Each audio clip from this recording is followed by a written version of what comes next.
Kowe banyak lah, jadi kamu pemilik boleh jadi 2,5% gajimu kudu zakat, 2,5% gajimu kudu gue pakai miskin, 5% gajimu gue pertanian, wani tak? Wani Pak Dewi, tapi nggak dipilih, karena tidak memberikan 100.000. Nah, apakah seperti itu terus? Makanya saya banyak status main diskusi di mana ya. Sekarang saya lagi gelisah di mana-mana pada menggunakan duit, salahnya yang membeli. Ini orang diberi orang teko, nggak bisa seperti itu. Oke ya. Jadi Bapak sekalian, mari kita ngomong soal potensi. Saya sudah tugaskan Mas Sidik dan teman-teman. Kira-kira bulan apa Mas di Bandung? PPL pertanian tak kumpul gitu. Bulan Desember. Nah, bulan Desember. Saking cupengnya itu. Kita ngomong daerah pertanian, ya kan? Tak takoni. Konsep untuk memajukan petani, untuk membuat petani sejahtera. Ukurannya petani sejahtera itu NTP, ya kan? Nilai tukar petani. Nah, nilai tukar petani dhuwur berarti petani ini sejahtera. Nilai tukar petani itu diambil dari mana? Ketika dia itu mengeluarkan murah, menjualnya tinggi, berarti dia sejahtera. Ini yang terjadi hari ini. Bakung ini akan sugih angel tanpa biaya, ya kan? Sebabnya apa? Biaya produksinya mahal, yang beli dikuasai oleh segelintir. Ya, kata ini pabrik kan membeli, saya di pabrik ya sekarang aja yang kreatif. Makanya salah satu kuncinya kreatif. Jadi sudah bagus tembakau, tapi padahal si plastik. Jadi serang kalau Mbak Kartini kayak kampanye kurangi sampah. Maka tadi saya sampaikan Mas Keno, bisa nggak nek gawe keran yang bagus ini, ya kan? Nah, keran yang bagus ini, dia tulisi Mbak Cok, Mbak Sopo. Akhirnya jodoh nanti orang nanti bis wisata nggak ada Anis lah, ya kan? Yang biasa 10.000 bisa 20.000 karena dia hanya ingin koleksi keran jami. Di sana anak-anak muda banyak di sini, kreatif ya. Yang kedua, saya lagi mendorong tentang produk unggulan. Karena produk unggulan ini nanti akan saya dorong kepada teman-teman di pertanian dan kawan-kawan. Ini katanya dengan kebijakan pembangunan. Mana yang perlu diberikan insentif, mana yang tidak, ya kan? Kalau itu betul-betul unggulan bisa mengangkat kesehatan masyarakat, kan kudunya Pemda memberikan insentif, ya kan? Insentifnya waktu duit tidak. Dari yang paling gampang, merasa bayar PBB misalnya, itu bentuk insentif kepada pelaku, ya kan? Hari ini memang sudah banyak. Ada bantuan pupuk, ini kan jangkauannya belum banyak, ya tahu Mas Kris? Kemarin coba kalau sampah sama memakai, katanya ada bisa membuat dari sampah jadi pupuk organik. Persoalan kemarin adalah ya nggak ada yang beli, ya pemerintah yang beli. Kenapa tidak? Pemerintah beli, nanti dikasihkan sebagai bantuan. Ini sudah berpikir dalam arah itu ya, untuk meningkatkan produk-produk ini. Nah, produk unggulan kita, produk potensial kita ini tembakau, kopi. Kemudian yang tidak kalah penting adalah soal brand kopi. Saya ono Askawon, ini brandnya isi kopi Bowongso, kopi Sulkatan, kopi di mana? Nah, Kenapa kita tidak buat brand besar? Kopi Wonosobo, bako Wonosobo, durian Wonosobo. Saya kira brand ini akan lebih besar. Bahkan saya pernah waktu ke Kaltara, Kalimantan Utara, ada orang Madura transmigrasi nang Kaltara, nang mana? Tarakan. Itu nggak bisa sambal kayak istimewa kalah kalau sambal ini, kalau sambal besar ini dijual ke Malaysia, tapi di sini sambal apa coba? Di sini sambal Dayak. Itu akan menjadi patennya orang Malaysia, nggak boleh mau dibeli sekian miliar. Nah ini sekarang dia brandnya dia sambal Dayak. Nah kemarin di waktu pameran di Jayapura, aku juga kepikiran nama apa yang orang sambal dia. Dan nama dia wis nama apa ya kota misalnya buat brandnya. Yang selanjutnya yang mungkin perlu kita pikirkan adalah soal bagaimana kalau kita mengolah pertanian itu PM utama saya yang selalu saya tekankan kepada kawan-kawan di pertanian, menurunkan biaya produksi. Biasanya biaya produksi ini murah.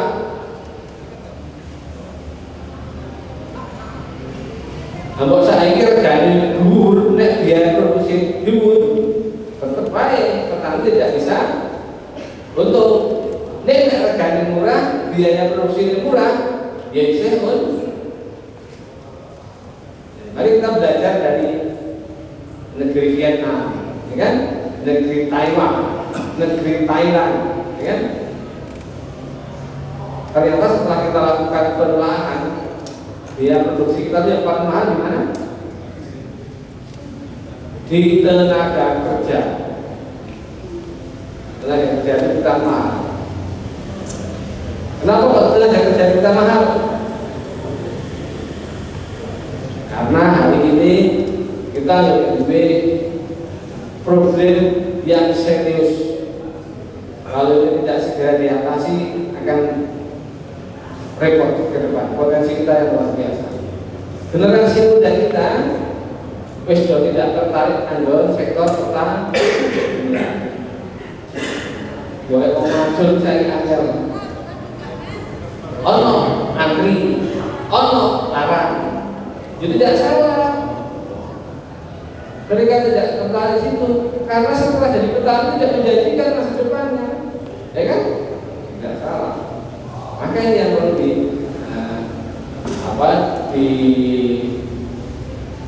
uncai bareng-bareng.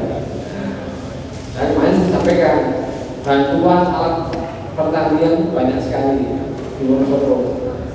Nanti bingung lah bagi masjid.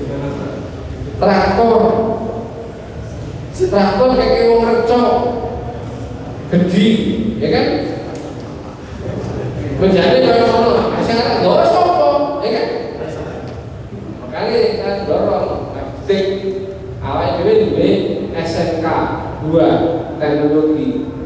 Dorong dong menciptakan alat-alat pertanian yang kompatibel dengan kondisi kita. Sehingga posisi traktor itu enteng, ya kan? Gampang. Itu kasih kami. Nah, kalau kami sedang mulai berpikir tentang kolaborasi integratif, ya nanti para petani juga berintegrasi. Yang kemudian saya dorong lagi di samping teknologi yang seperti terapan yang seperti itu, kita dorong tentang pentingnya kita zonasi. Mas Kris, coba dipikirkan zonasi Mas Kris. Ini jelas susah gak zonasi top, cepat dari kabin Mas. Tak balikin bojo Mas. Zonasi penting, ya kan? Ojo kabeh nandur tomat, ya kan? Kabeh nandur lombok, kabeh nandur bawang putih, ya kan? Zonasi itu dasarnya seperti ngitung kebutuhan dulu. Lapor bakar ini, yang namanya itu biar pedagang. kebutuhan cabai Wonosobo ki piro to ajene saben sasine. Ya kan? Kebutuhan kobe sing Wonosobo jadi kebutuhan piro sasine. Nah itu. Loh, berarti biar harganya stabil, kita harus nanti cabai itu luasannya sekian.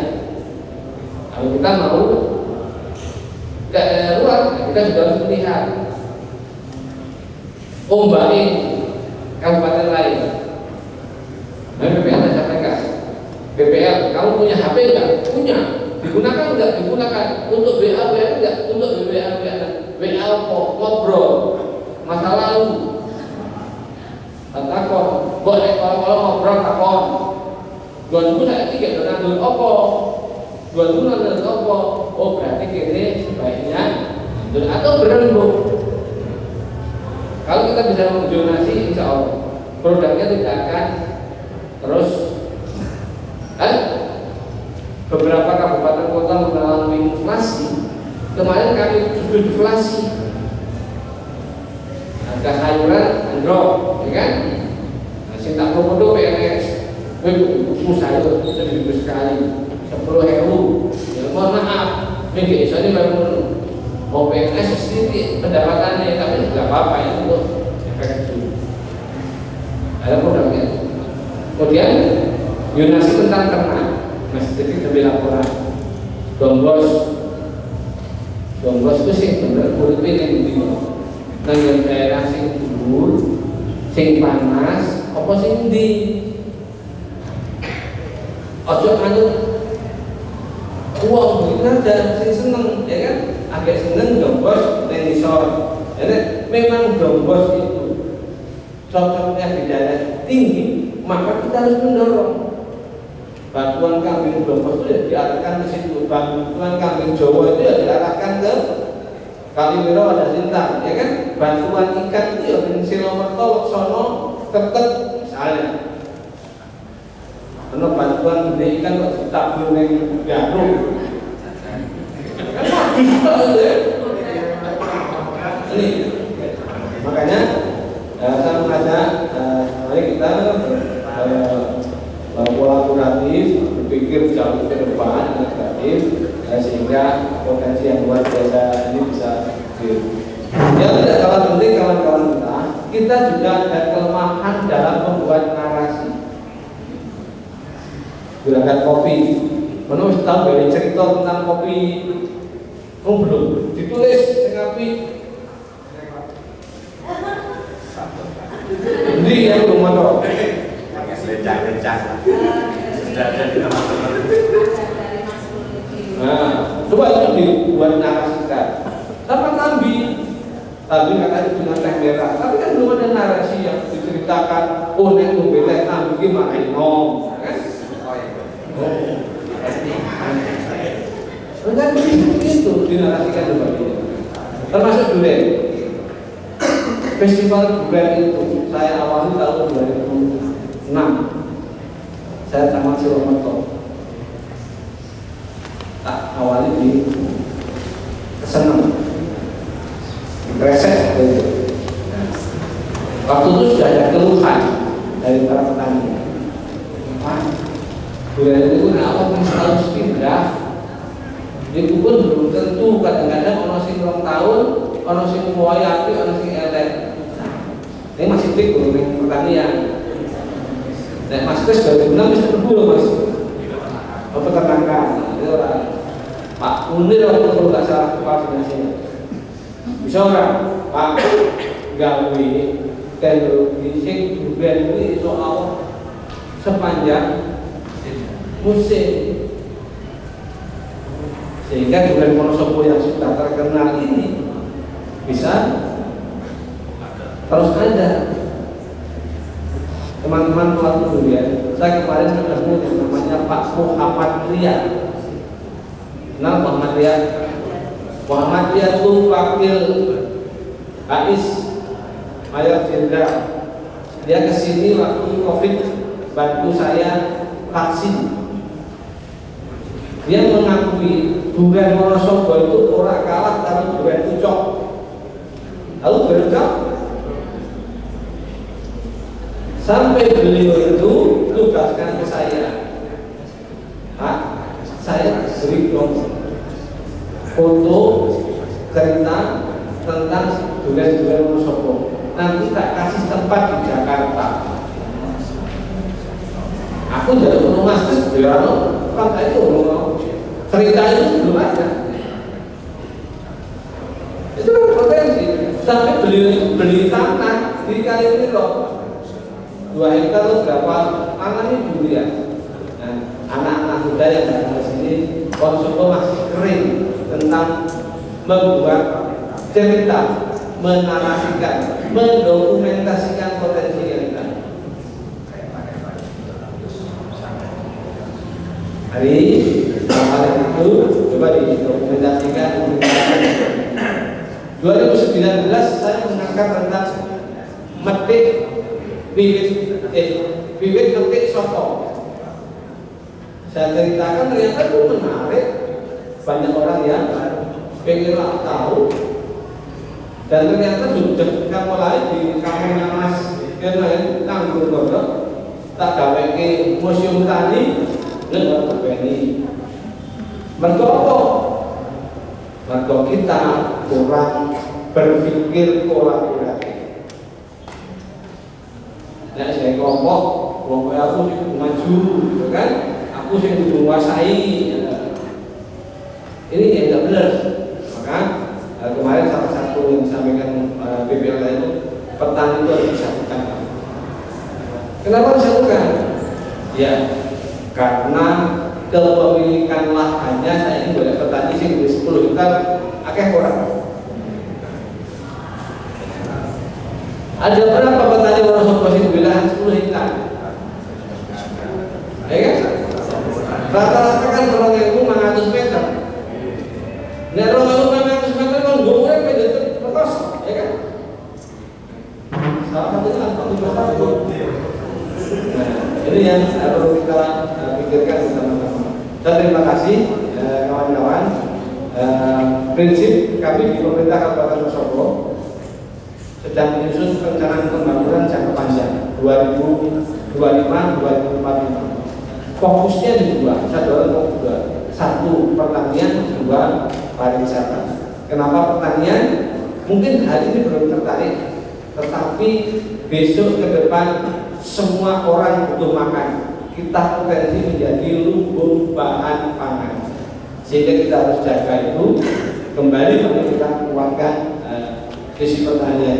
Kami mendorong itu mulai dari bagaimana menata lahannya, bagaimana mengatur subsidinya, bagaimana mengatur pasarnya, bagaimana meningkatkan kompetensi petaninya, bagaimana meningkatkan keberlanjutan menjaga produksi sehingga nanti bisa ya, khusus untuk kopi, untuk durian, untuk tembakau, untuk teh, tinggal mengkolaborasikan membuat brand yang lebih kuat, memasarkan yang lebih kuat, insya Allah akan berdampak pada kesejahteraan masyarakat.